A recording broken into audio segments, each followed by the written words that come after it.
Hi, my name is Brittany. I am an associate social worker, and I just wanted to talk to you all about mental health and also how we can be good stewards to ourselves, our neighbors, and how we can make sure that we're managing our mental health and receiving the services that we do need. One of the things I do want to say is that in the Black and Brown community, it has been traditionally more difficult to talk about and search out mental health, and we will talk a little bit about that, some of the things that we can do to manage our mental health, and also how gardening and spending time in nature can assist us and can help us with our overall management of our mental health. So first and foremost, I'd like to define mental health and give you all an idea of how I understand mental health. So I look at mental health similar to the way I look at physical health. Mental health applies to our mental and emotional well-being, and it's something that we all have. So one of the things that I like to tell people and like to remember myself is that we all have mental health, and that like everything else, just like our physical health, just like the world around us, our mental health can go through changes. So based on the things that you're around, the things you experience, your environment, just as life goes on, you might notice your mental health changes and different things happen. So I like to share that with people. Now, that being said, there are individuals who are diagnosed with mental health disorders or concerns, and they might have to go in to meet with psychiatrists, psychologists, and manage their mental health more closely for a longer period of time. But I did want to say that we all have mental health. Now, I'd like to kind of talk about why mental health is a little more challenging for people of color to access. So traditionally, in the Black, Brown, and just POC communities, there is a large stigma around mental health. That is a combination of society, different religious and political views, and it's just very challenging for a lot of people to talk about. That is something we are seeing changing a little bit more each year, which is really beautiful because it allows us to talk about our experience, connect with our experience, and help our friends and family as they go through mental and emotional changes throughout their life. One of the other things that makes accessing mental health more challenging for people of color is that our insurance, which is how a lot of people access the care, is tied to our employment. So that can be very challenging for individuals who do have insurance because they, or do not have insurance because they are kept out of accessing this kind of service. Also, what we often see is that even if you do have insurance or you're working on getting insurance, the wait times for receiving the mental health care that you need can take a long time, and that can be discouraging for people. So a lot of individuals who might want to see someone might not have the finances or the insurance or the ability to actually access the care, or might not even know where the care is in the first place, which is a big challenge as well.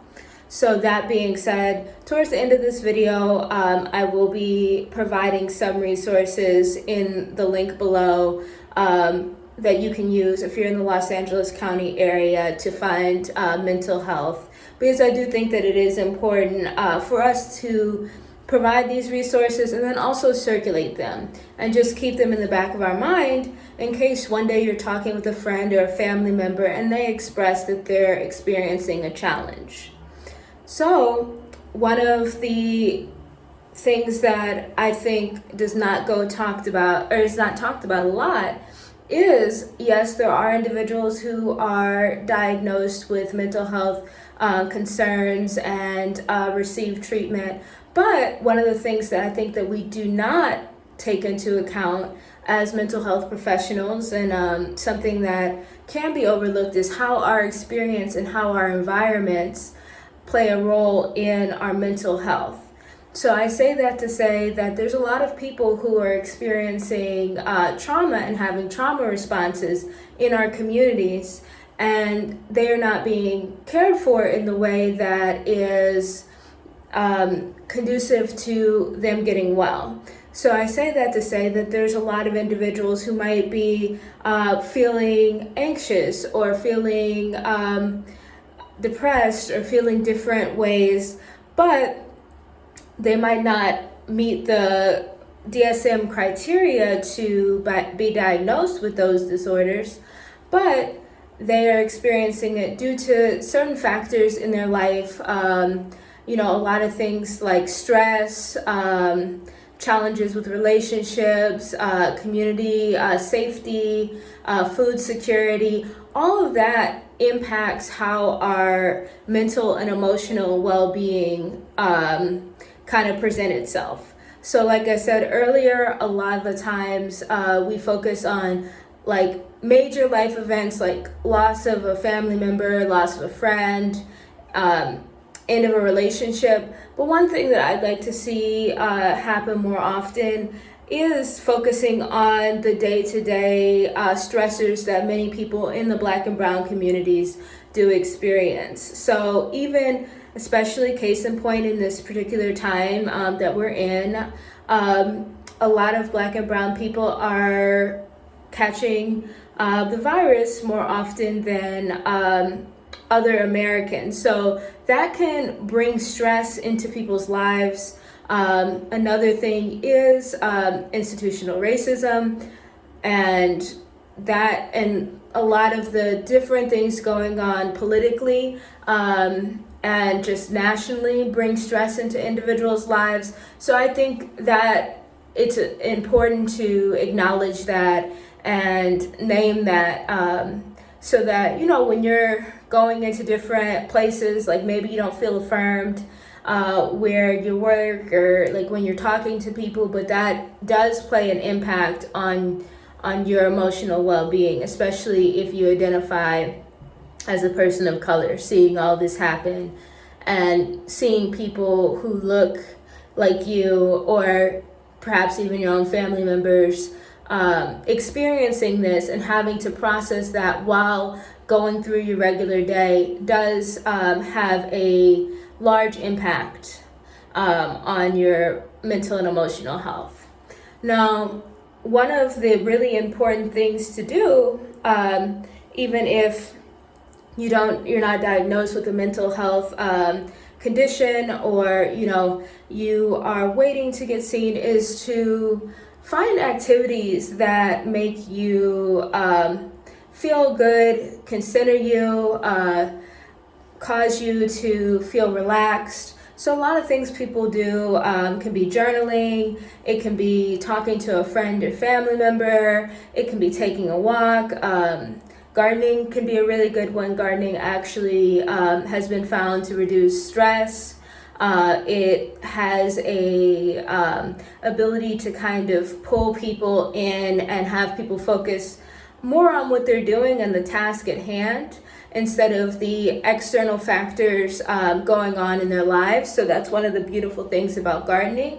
And it can also make you really, really relaxed and reduce that stress. So I do definitely suggest, gardening, even if it's something like putting a plant in the window. Plants really do have a big impact on our emotional well-being. That being said, I think that, managing your schedule, finding ways, and everyone has different schedules, and some people are extremely busy, juggling a lot of different roles in their lives. But one thing I like to tell people is finding kind of a capstone or an activity that they can do in the morning or the night that sets their day or their sleep pattern in the right direction. So, for example, maybe that's drinking water. Maybe that's sitting on the edge of your bed and just taking a few deep breaths, or meditating or praying, or whatever you want to do for 5 minutes. But just finding something that adds a capstone to your day that you can really look forward to and check in with yourself. And I think that that's really important because it allows us to track our emotions and understand what's going on. And I say that because sometimes, if we're really busy, we're experiencing a lot of stress, there's a lot going on, we can forget to take care of ourselves and check in on ourselves. So if you make a small little commitment to yourself, whether that's just a glass of water or sitting and taking a few deep breaths, and you notice, hey, I haven't been getting up and drinking my water, I haven't been taking my deep breaths, that can help you understand that maybe something else is going on and you can reach out for the help that you need.